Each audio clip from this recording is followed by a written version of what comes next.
Hello বন্ধুরা, welcome to my channel. তোমরা সবাই কেমন আছো? আমি ভালো আছি, সুস্থ আছি। তা আমার সকালে সমস্ত বাসি কাজ সব সারা হয়ে গেছে। আর এখন এই দেখো সকাল 6টা 6:30 বাজে। আমার কাপড় চোপড়ও ধোয়া হয়ে গেছে, সমস্ত কাজ আমার কমপ্লিট হয়ে গেছে। চলো এবার দেখাই কী কাজ বাকি আছে। ঘরের বাসি বিছনাটা তোলা হয়ে গেছে, খাটটা ঝাড়বো। তোমাদের দাদা বাথরুমে গেছে, তা চা খাবে, চাটা বসিয়েছি। এ দেখো খাটটা ঝাড়ছি। আর মেঘলা মেঘলা ভাব হয়ে রয়েছে, আবার নাকি বৃষ্টি হবে, আবার বন্যা ঠেলা দেবে, তা ভালো লাগে না। আর তাই দেখো চাটা গরম করছি, গরম বসিয়ে দিয়েছি। মুখ ধুচ্ছে,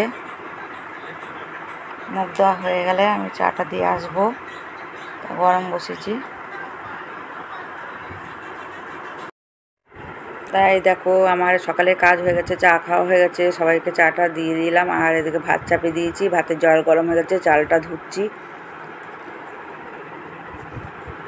কী বলো তো, বেশি কিছু আজকে রানবো না। ডাল করব, লতি করব, আর পটল ভাজা, পটলের ঝোল, ঘি করলা ভাজা, এইটুকুই করব, বেশি কিছু করব না।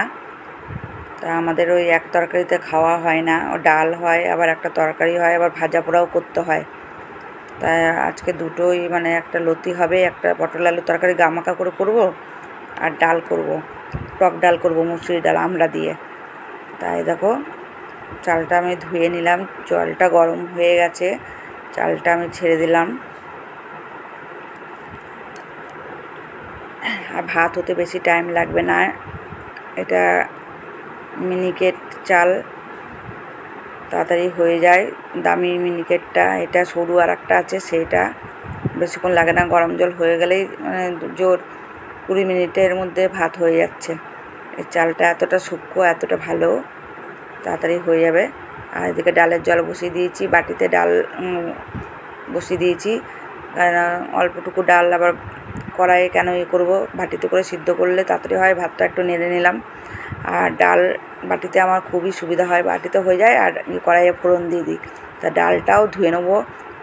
ডালটার ভিতরে সাদা সাদা ডাস্ট আছে, আর এই ডাস্ট পাউডারগুলো জল দিয়ে, জলের মধ্যে যখন ছেড়ে দেবো তখন ফেনা, প্রচণ্ড পরিমাণে ফেনা ডালের মধ্যে ভেসে ওঠে। ওই ফেনা ডাল খেলে কোনো ডালের স্বাদ থাকে না।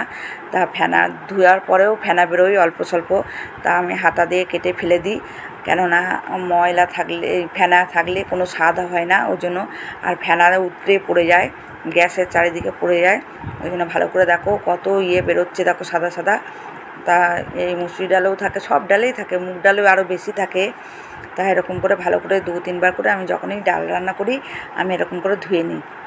তা যে ডালই হোক, মুগ ডাল হোক, যাই ডাল হোক, এরকম করে ধুয়ে নিই। কিন্তু মুগ ডালটা বলবে তোমরা ভাজো কী করে, আমি ওই যখন না ভাজি এরকমভাবে রান্না করি টমেটম দিয়ে, তখন আমি এইভাবে করি, মুগ মুসুরি মিশিয়ে করি, খুব টেস্টি হয়।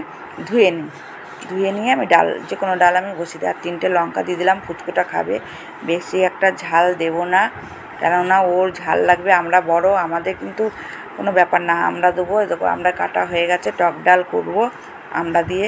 আর চলো দেখি আমি কি কি করব, দেখাচ্ছি তোমাদেরকে। এই দেখো পটল আছে, পুঁই শাক আছে, কুমড়ো আছে, বেশি কিছু করব না, তোমাদেরকে তো বললাম। পটলে করব, আর ঘি করলা ভাজা করব, লতি করব, আর ডাল, টক ডাল।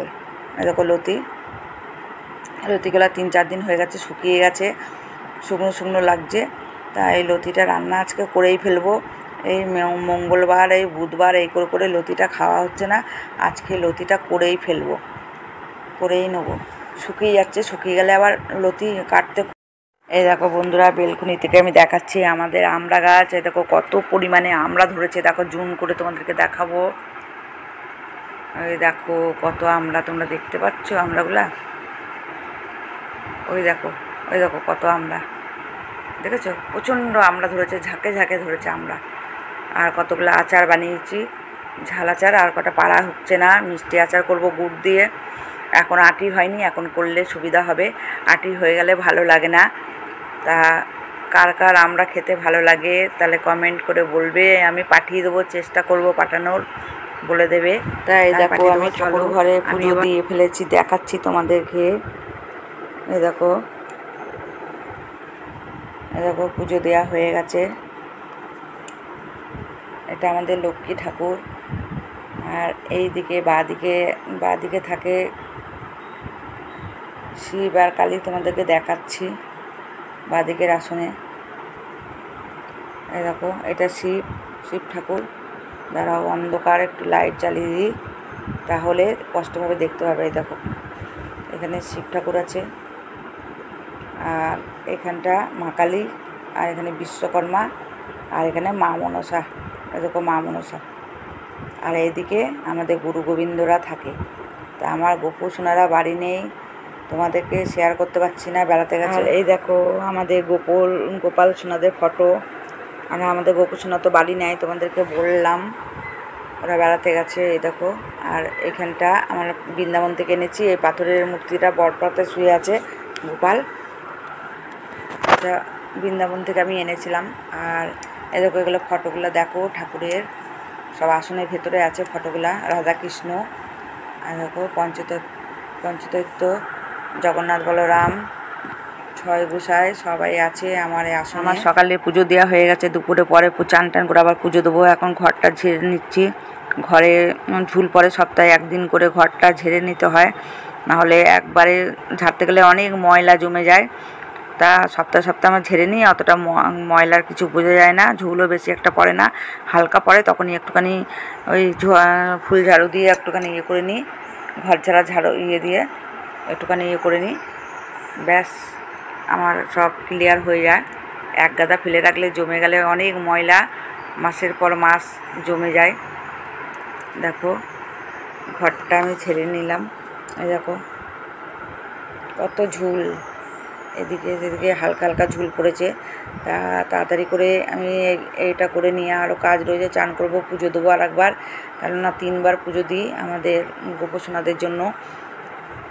তাই দেখো আমার ভিডিওটা বেশি বড় করব না, যদি ভালো লাগে লাইক এবং শেয়ার করে সঙ্গে থাকবে।